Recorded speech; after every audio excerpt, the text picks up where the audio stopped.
उत्तर प्रदेश के संभल जिले में पीस कमेटी की बैठक के दौरान पुलिस क्षेत्राधिकारी को अनुज चौधरी का एक बयान चर्चा में आ गया। उन्होंने कहा कि अगर कोई ईद पर सेवियां खिलाना चाहता है तो उसे होली की गुजिया भी खानी होगी।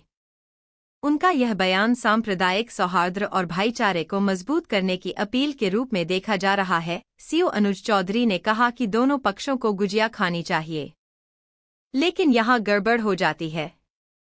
जब एक पक्ष नहीं खा रहा है और दूसरा पक्ष खा रहा है तो यहाँ भाईचारा खत्म हो जाता है।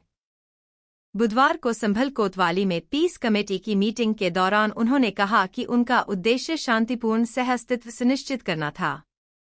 उनकी टिप्पणी निष्पक्ष थी। उन्होंने आगे कहा, यदि मेरा बयान इतना गलत था तो हाई कोर्ट और सुप्रीम कोर्ट जाना चाहिए था। उन्होंने मुझे सजा क्यों नहीं दिलाई? सीओ ने बिना किसी का नाम लिए सवाल किया। उन्होंने जोर देकर कहा कि हिंदू और मुस्लिम दोनों समुदायों के लिए समान रूप से बात कही थी। ये विवाद होली से कुछ दिन पहले तब शुरू हुआ जब उन्होंने कहा कि होली एक ऐसा त्योहार है जो साल में एक बार आता है, जबकि जुमे की नमाज 52 बार होती है। जो कोई भी होली के रंगों से असहज महसूस करता है उसे उस दिन घर के अंदर रहना चाहिए।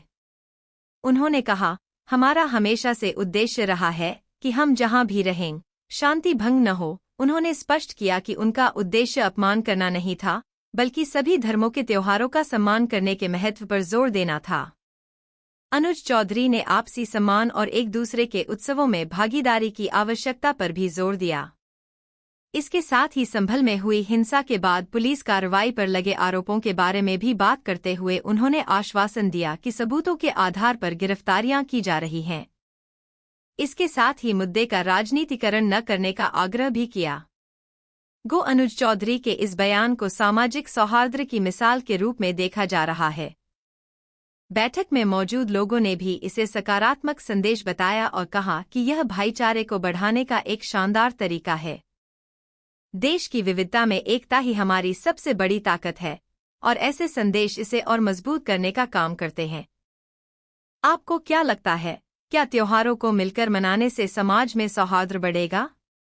अपनी राय हमें कमेंट में बताएं। और इस खबर से जुड़ी हर ताजा अपडेट के लिए जुड़े रहें खबर फॉर यू के साथ।